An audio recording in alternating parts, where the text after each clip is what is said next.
Hello students, welcome to my YouTube channel. Today I am going to teach you about the enzymes. This will be very much helpful to those students who are studying NEET or who are in class 11th or 12th. I am going to describe the about the enzymes, its various role or like how they work. Okay, this is specifically for the NEET students. Okay, let's start. So what are enzymes? Like if you heard the word enzyme, which what first comes to your mind? Like what are enzymes? So enzymes like a type of protein which can like act as a biological catalyst, or it can be made of, it is basically made of the proteins, and it can act as a catalyst. Okay, so what's the structure of enzyme? It can be of primary, secondary or tertiary structure, as it's made of protein, so it can be primary, secondary or the tertiary structure. Okay, it can consist of an active site where a specific substrate can only bind, like enzyme plus substrate. It can form enzyme substrate, which can further break to form this enzyme plus product. Okay, and there is a lock and key substrate mechanism through which the substrate can bind to the specific site of an enzyme. Like if this is an enzyme and this is a substrate, so this is the like active site of enzyme where this substrate can bind. Okay, the substrate can bind, and it can act as a lock and key model. Okay, next, this is the how this substrate can convert into product. Like in the x-axis we can see the reaction, and the y-axis we can see the potential energy.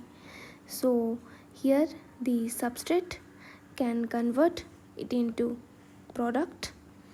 So this is the activation energy, and this is how the substrate can convert it into product, which is the actual. Okay, actual without any enzyme. Okay, after the use of enzyme, the activation energy decreases. See, it decreases, like from here to here it decreases.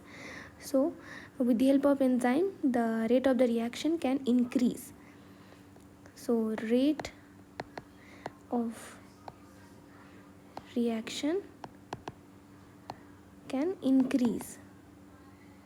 Okay, it can increase, so it can convert into product in much faster way with the help of the enzyme. Okay,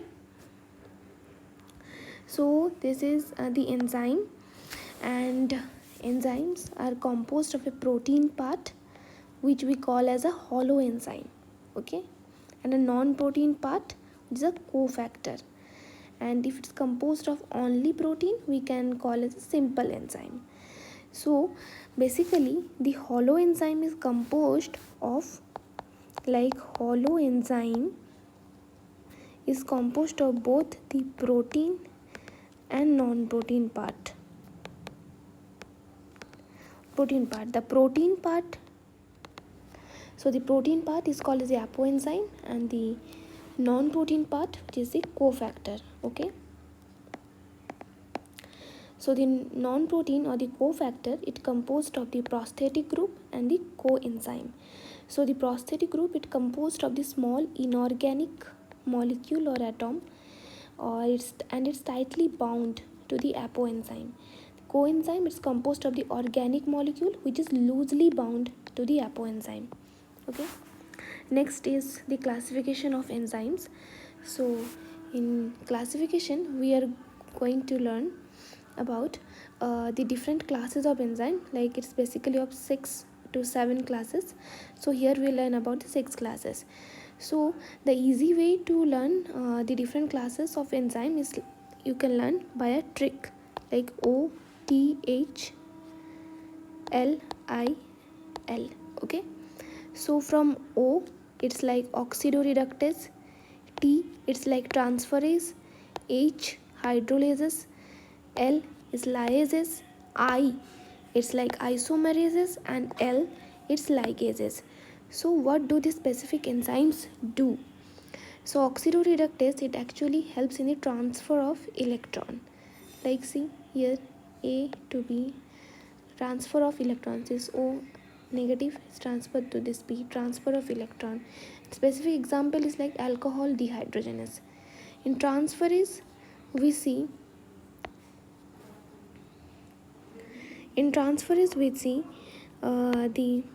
the carbon or the nitrogen containing groups, they are transferred.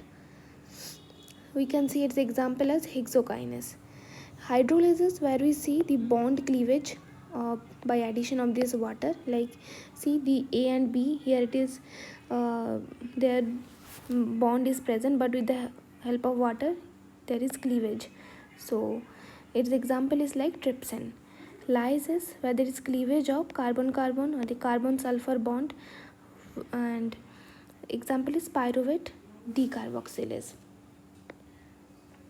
Isomerase, there is a formation of optical or the geometric isomer. So example is malate isomerase. And ligases, where there is hydrolysis of this high energy phosphate to form the new bonds, like in pyruvate carboxylase.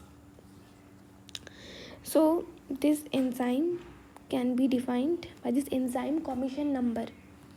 So oxidoreductase, as I already told you, like it's OTHLIL. By this mnemonic you can remember this. So O, which is this oxidoreductase, you can remember, and it's the first enzyme commission number is first, and it helps in transfer of electrons. Examples are this, you can remember. It can come in any competitive exam. Actually you can be asked different examples of the enzyme name, like which, like you will be given options of different enzymes, and you have to identify which is the oxidoreductase enzyme or transferase or hydrolase enzyme. Okay, this is transferase, it belongs to enzyme commission number 2. Hydrolase, it belongs to enzyme commission number 3. Lyase, it belongs to enzyme commission number 4. Isomerase, it belongs to enzyme commission number 5. And ligase, it belongs to enzyme commission number 6. Translocase, it belongs to enzyme commission number 7. See here in the first slide we read like there are only 6 enzymes, but here this is actually the right like now it is described as 7 enzymes. Okay, LILT. Okay, it belongs to translocase. So catalyzing the movement of ions or the molecules across membrane or the separation in the membrane, this is the function of translocase. Examples are like ubiquinoreductase. So students, let's discuss about the various factors affecting the enzymes. So the first factor which affects the enzyme is the temperature. So at temperature, then pH and the substrate concentration. Okay, so enzymes basically work best at an optimum temperature. It's work best at an optimal temperature, which is around like 37 degree Celsius, especially in the humans. So as this temperature increases, the enzyme activity increases, the molecules like move faster, and there is more collision. But at like too high temperature, like this 40-50 or the 50-60, the enzyme gets denatured and its activity drops sharply. See in this graph which you can see. And the next factor which affect is the pH. In the pH, each enzyme has an optimum pH at which it works best. Like small changes in the pH can affect the charge of the amino acids in the active site in the enzyme. Like if it's too acid or too basic, the enzyme might get degrade or become inactive. Okay, like in the pepsin, it can work best at this stomach at a pH 2.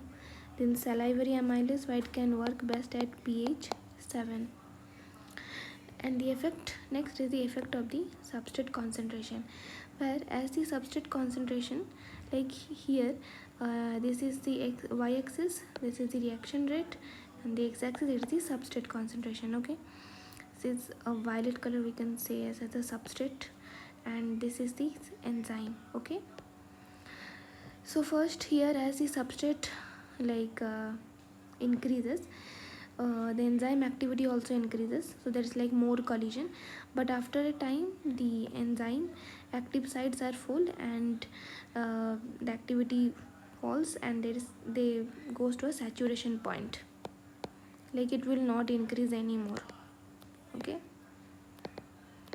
like the substrate concentration is increasing, but the enzymes are less as compared to, so how much you increase the substrate concentration, it is not going to bind, so it reaches a saturation point, enzymes reaches a saturation point. Okay, next, this is the diagram of the NCERT, uh, which you actually follow for your class 11th 12th and for your NEET. This is the optimum temperature at which the pH for the enzyme. This is optimum temperature for the enzymes, and this is how the substrate concentration increases and reaches a saturation point. Okay, so this is the V max, you know, V max, and this is the V max by 2, max by 2, and this is the Km, Michaelis-Menten. You have heard about the Michaelis-Menten equation.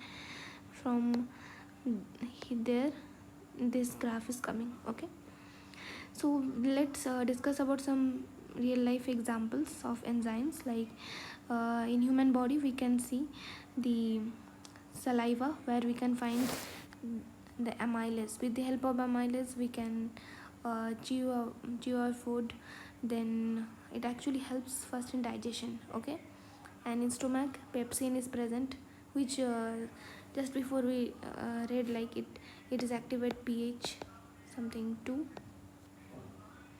Okay, and next is for digestion lactase enzyme is also present. So let's